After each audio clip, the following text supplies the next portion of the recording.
Hey, good morning, everybody. This is Kim Tucker here with Mid-America Association of Real Estate Investors. We are the Real Estate Investor Association located in Kansas City, serving members throughout the region.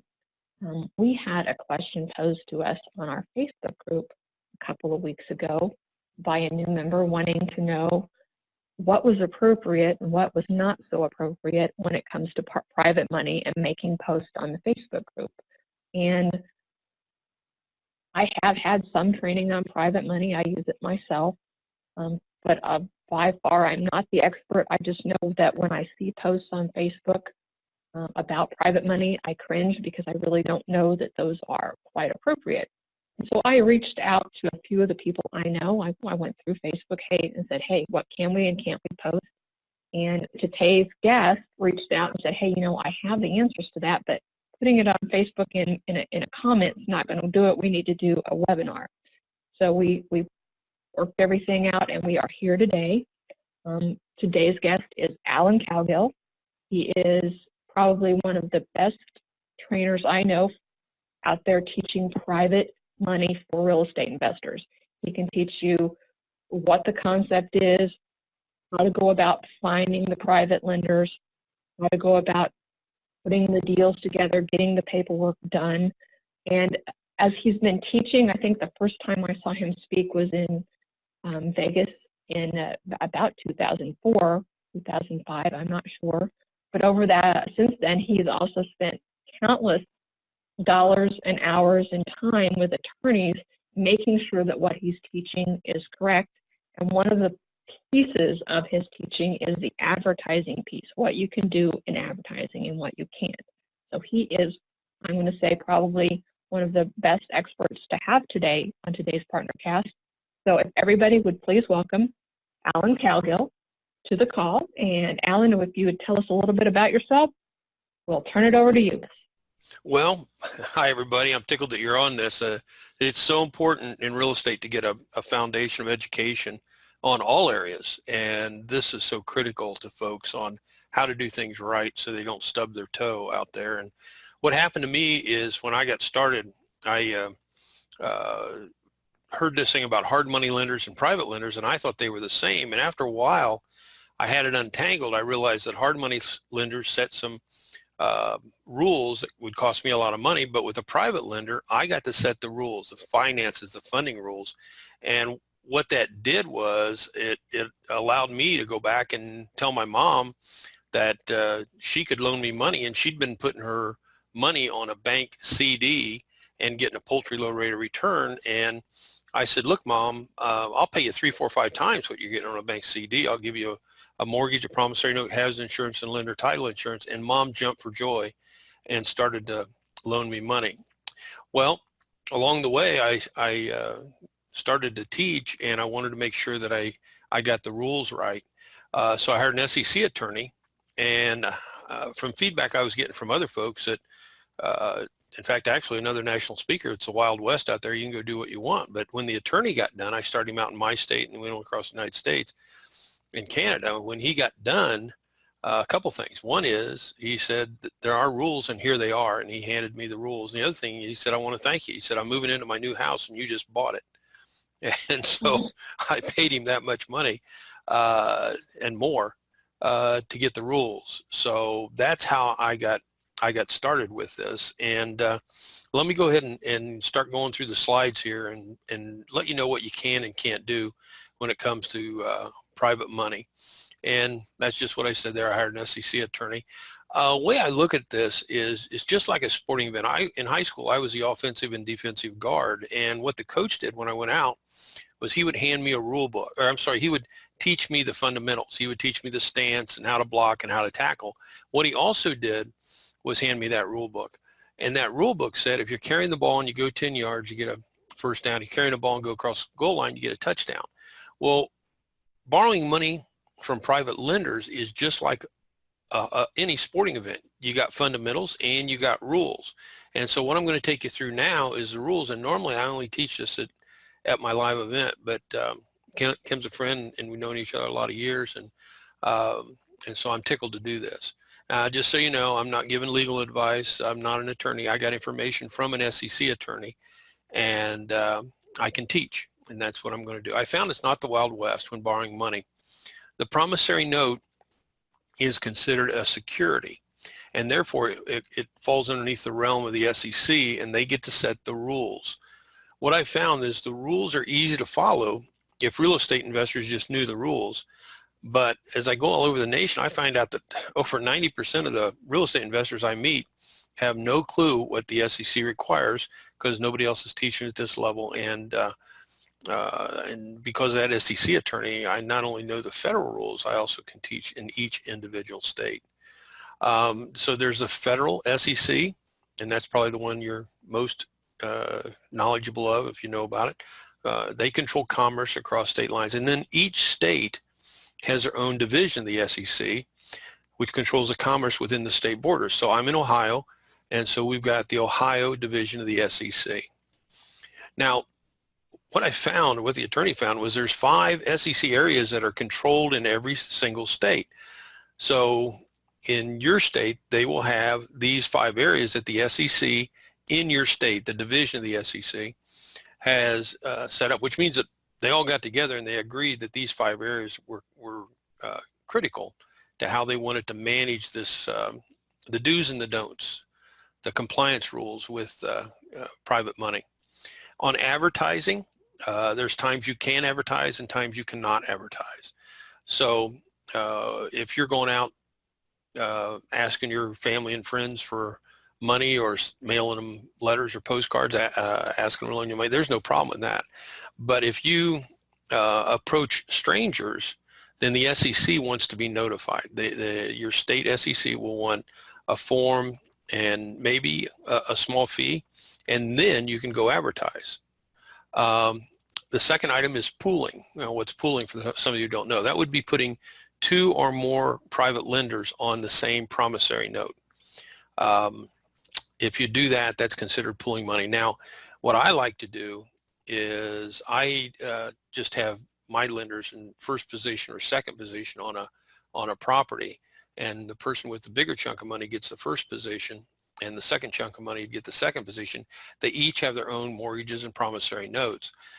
This pooling, what would happen is everybody on that promissory note would be in the same position. So if you got 20 people on a promissory note, they'd all be in first position typically, and then they divide up the profit.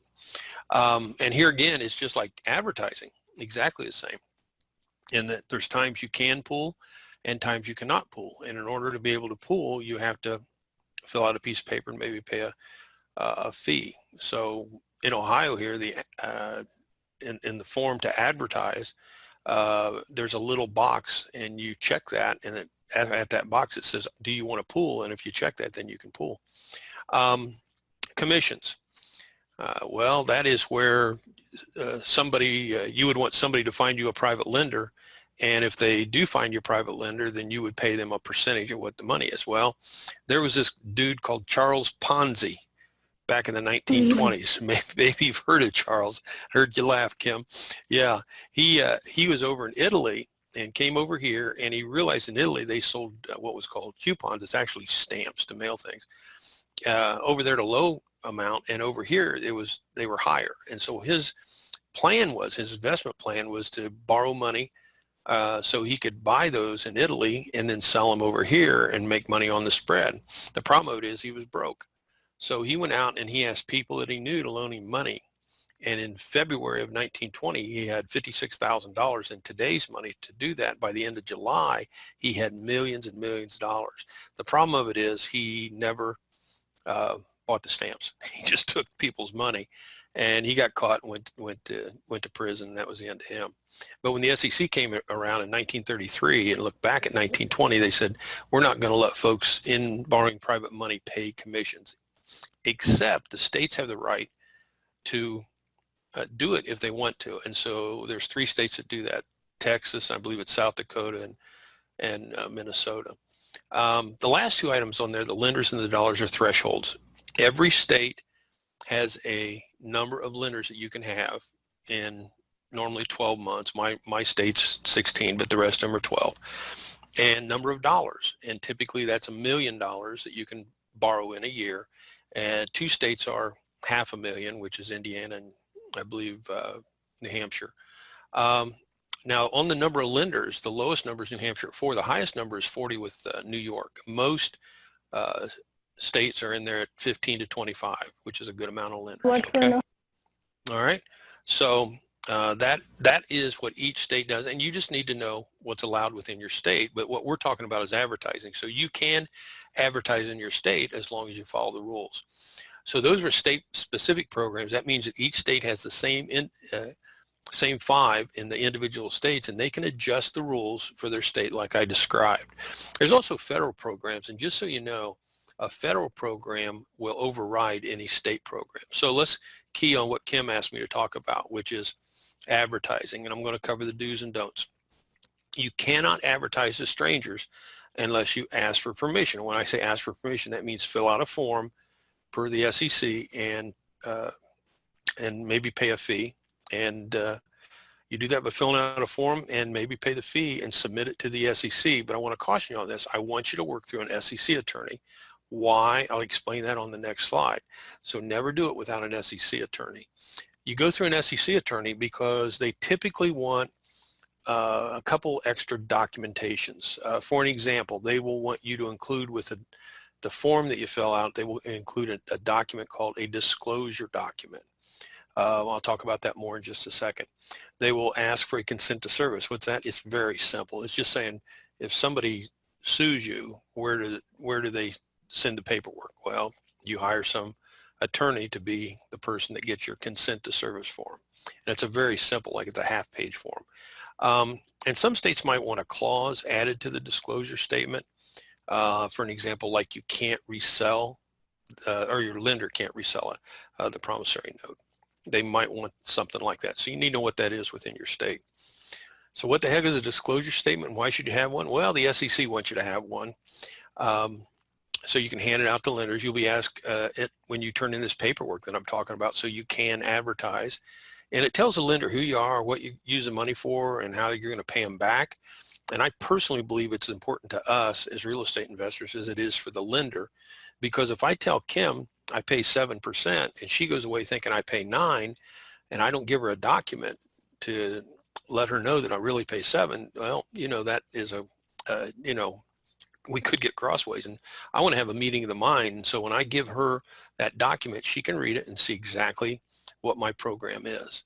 Just a little helpful hint, when I hand a private lender a disclosure statement, I also give them a little form just to verify that they got my disclosure statement, and I have a sample of it there. It's just very simple where they just sign and date. Now, 2 other things that the SEC wanted to do was to figure out what happens and what is the criteria when somebody violates talking to strangers. And so they came up with these 2 terms, general solicitation or specific offering. Now, you can't do either of these to strangers, but once you file with the SEC, you sure can, okay? So general solicitations, let's say you post something on Facebook, which is, where this came up with Kim, and without taking steps to advertise, and you've got strangers on Facebook, well, therefore you're approaching strangers and you're doing a general solicitation that you're looking for people to borrow money. You can't do that unless you comply with one of the programs I'm going to give you here in a minute. Many of you stand up in a REIA meeting. I see this everywhere I go, and where there's new people and strangers in the room, and somebody will say, hey, are you looking for private lenders? Well, there you've made a broadcast, a general solicitation that you're looking for money. You can't do that unless you're qualified to do that. Specific offering is if you walk up to a stranger and say, I pay 8% interest on a loan on a real estate deal. So that's one-on-one. So those are the 2 things that the SEC looks for. And if you've done that and it's to a stranger, then you violated their rules. Now, words matter because real estate is risky. And so when you're talking to private lenders, it's very important that you know you can't say guarantee or low risk or safe per my attorney. And then you see secure versus secured down there. You can't say that if the private lender says, hey, is my money secure? Well, that falls back into the guarantee and safe words. You can put a D on that because it's secured by a mortgage, a promissory note, it has insurance, lender, title insurance. So I always want you So if they say, is it secured, you come back and say, well, it's secured by, what I said. Now there's 7 programs that I teach my students, and I'm going to give you those 7 programs right now so you know when you can, so you will know what program to use to advertise. And on the next 3 slides will be the 7 programs. On the first page that I'm going to show you, there's no advertising allowed on the 2 programs that I'm going to give you. The second page are the 4 ways that you can advertise. And the third page is a way to advertise another program that's the 7th program, but you just need to know a little bit more about it, which I'll share with you. So with these 2 programs here, write these down or screenshot them. Family, friends, and associates. The SEC calls this if you have a prior relationship with somebody. So think back of somebody that you knew in high school or whatever, and your doctor, whoever, somebody you've known for a little bit.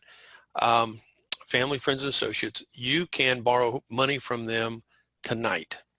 And as far as advertising goes, when I say no advertising, I'm talking about no advertising to strangers. Well, obviously, family, friends, and associates, you can send them letters and postcards and whatever you want to see if they want to loan you money, an audio CD, and it's fine. It's fine.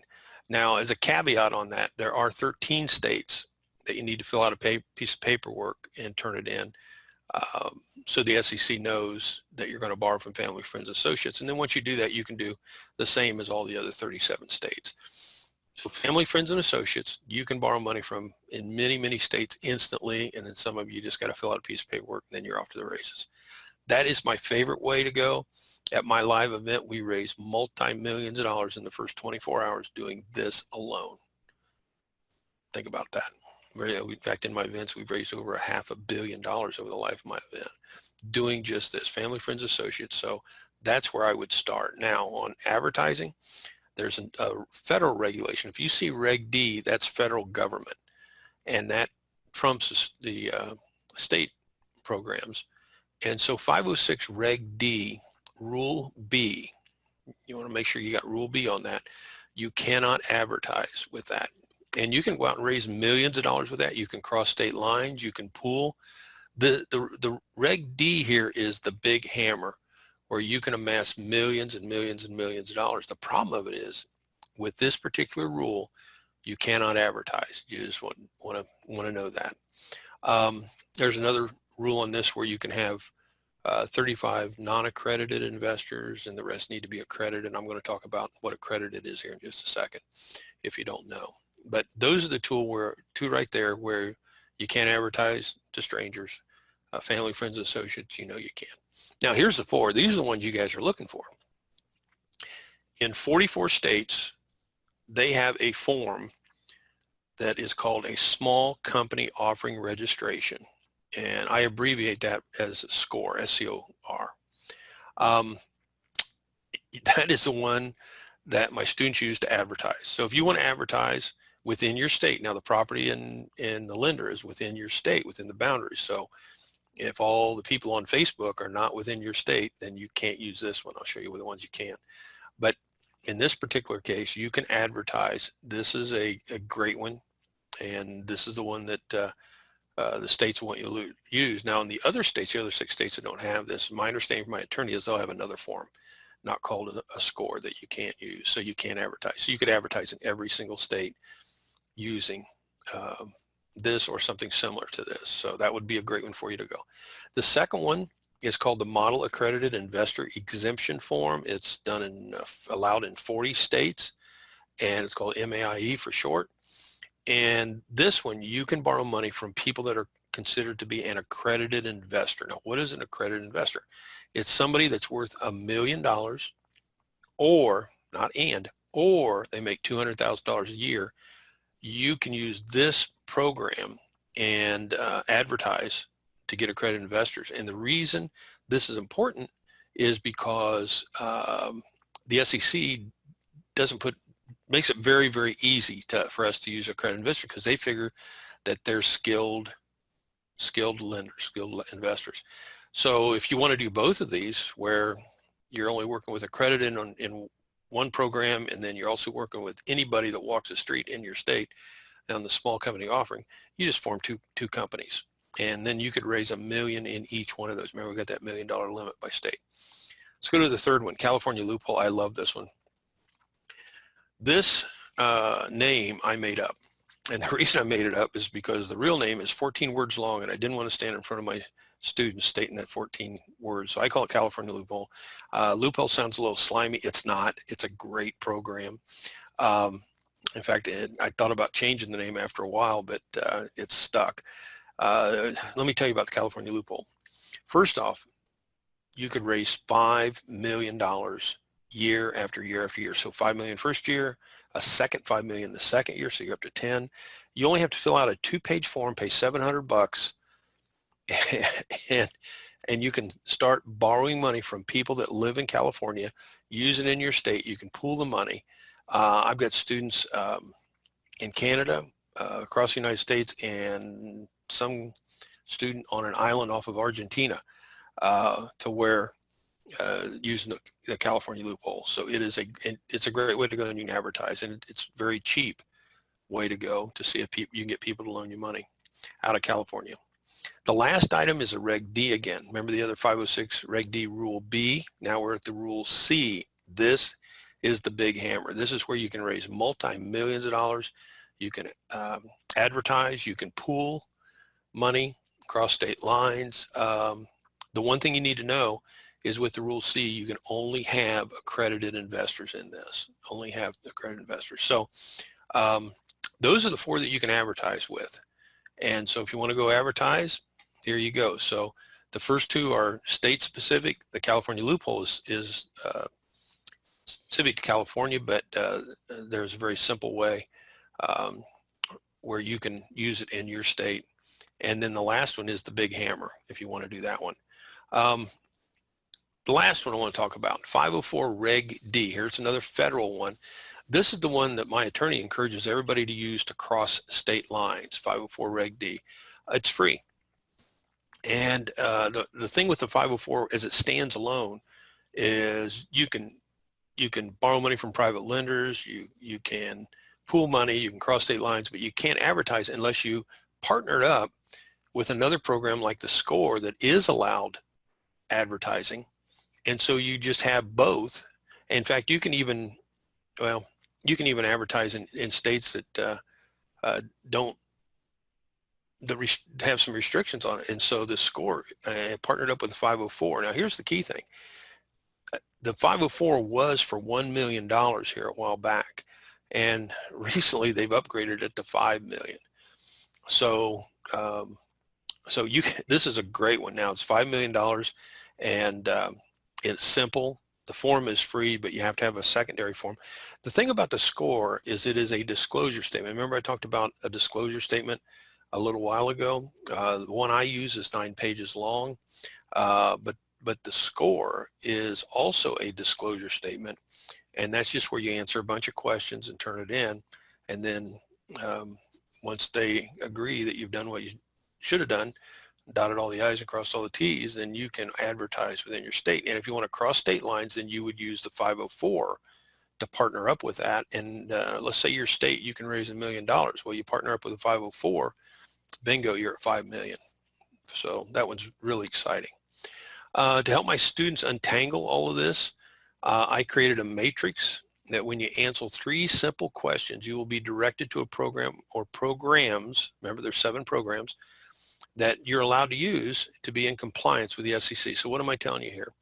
I wanted to give you a way to get more information on the 7 programs. And so what I did was I paid a web programmer to go out, and I came up with these 3 simple questions that will direct you to the proper program or programs that you're allowed to use of these 7. And so by answering these 3 questions, bang, you get right over, and it picks the program for you. I thought it'd be easy when I created it. But there was a lot to it, and I ended up taking me 2.5 years. I felt like I was on a quest to finally have birth on this 3 questions. And when I rolled it out, I got a standing ovation at my live event. So folks really appreciate it. And the reason I created this is because when my SEC attorney taught at my event, he would teach, and folks loved him. In fact, the first time I had him, when I came off stage to take a break, the whole room stood up and mobbed you on stage, and he couldn't get off stage for a break, and they just loved what he had to say. And so, but I realized that at the end of the event, people loved what he had to say, but they didn't know exactly which program or programs they should pick. And so I realized that I had the knowledge, I had it right in front of me, but I needed to figure out how to put it together to give it an easy way for folks to understand it. And so I created this site. And so you want to screenshot that or write it down, http://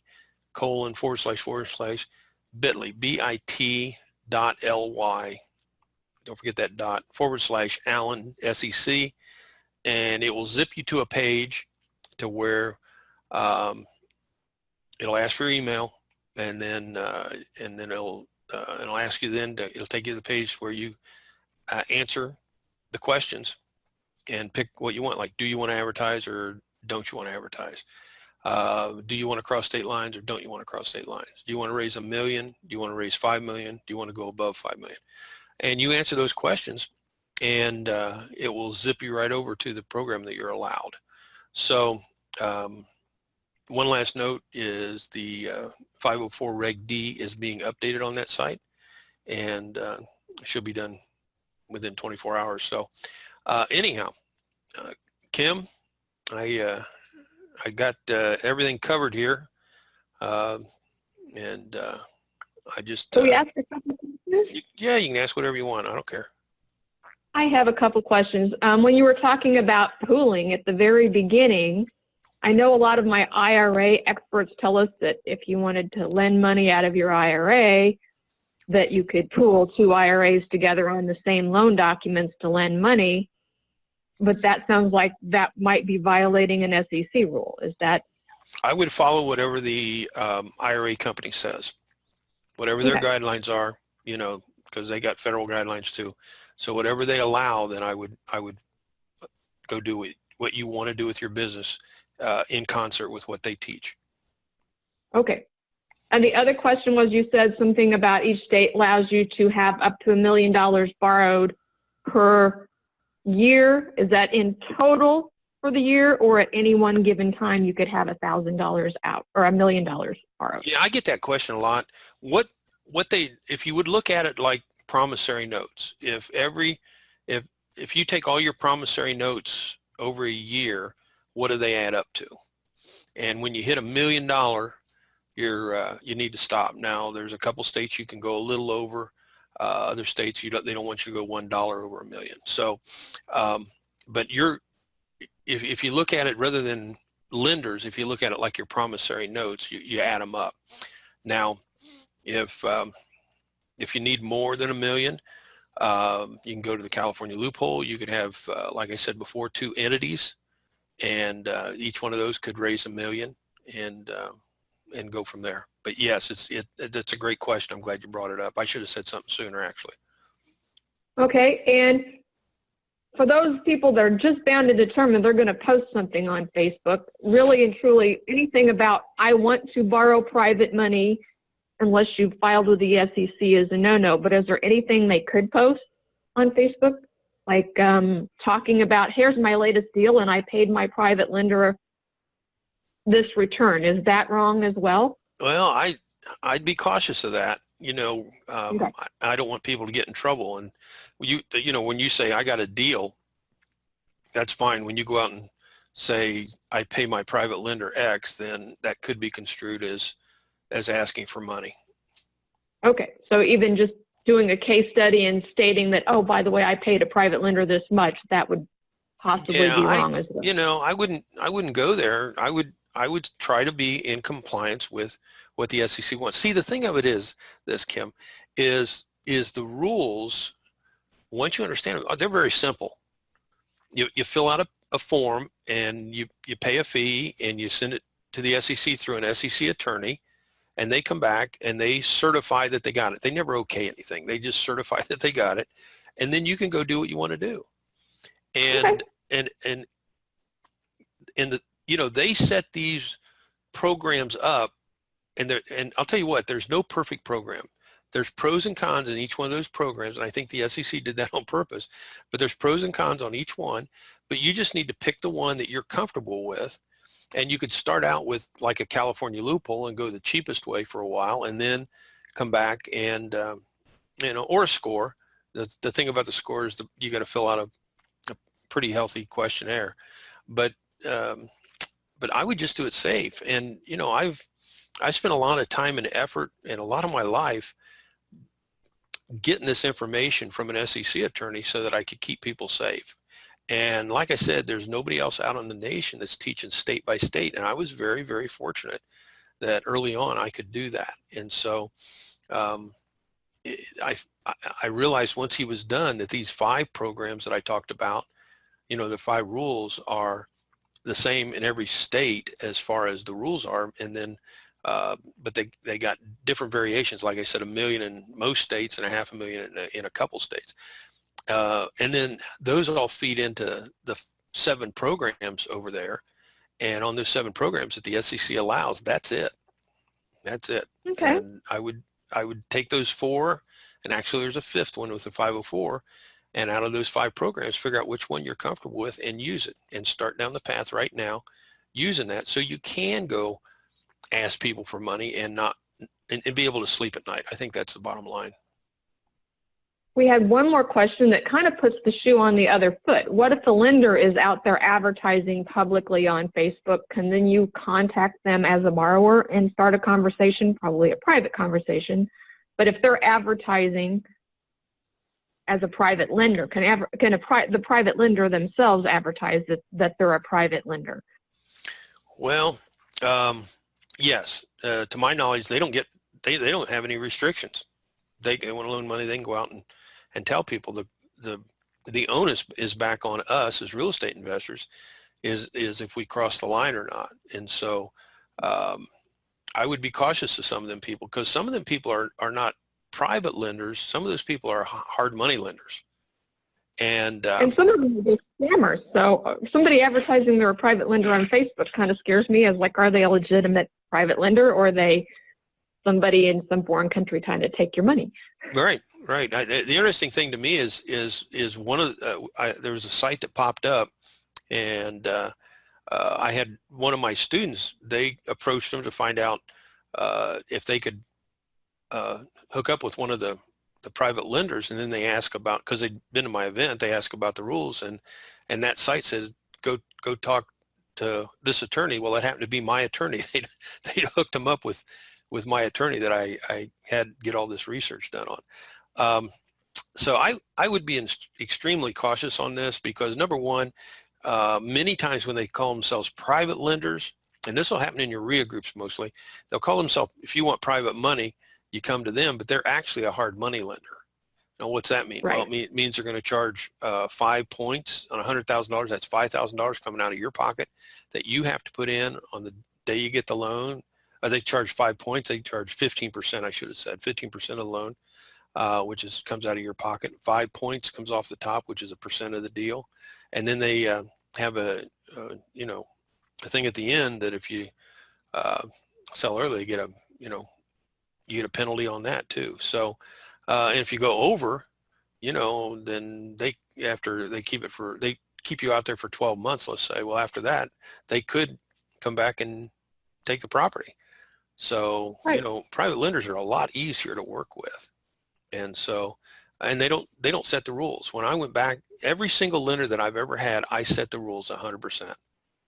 I pay a mortgage, I give them a mortgage, a promissory note, has insurance, lender title insurance. I pay 3 ways. I pay amortization, and that's around 4.5 to 5%, where the loan pays down over time. I pay simple interest, where I pay on the 15th of the month, because I got tenants and some of them pay late. So I pay simple interest only on the 15th of the month. The third way is I let the money accrue. On that second one, I'll pay 6%. On the last one here, I pay 8%. I let the money accrue, and I get paid when they get paid, which is when I sell it. They get paid when I get paid, which is when I sell the property. And so Right. that's no monthly payments. And so I set it up that way with my lenders, and it works. Well, excellent. Well, I want to thank you for your time today and for you reaching out and saying, hey, let's do this webinar, because it allowed us all to learn a lot more today than we probably would have with just a simple comment on Facebook. Yeah, I'd had to do a lot of writing, so this is a lot better for me. And I hope it helps all of you folks out there.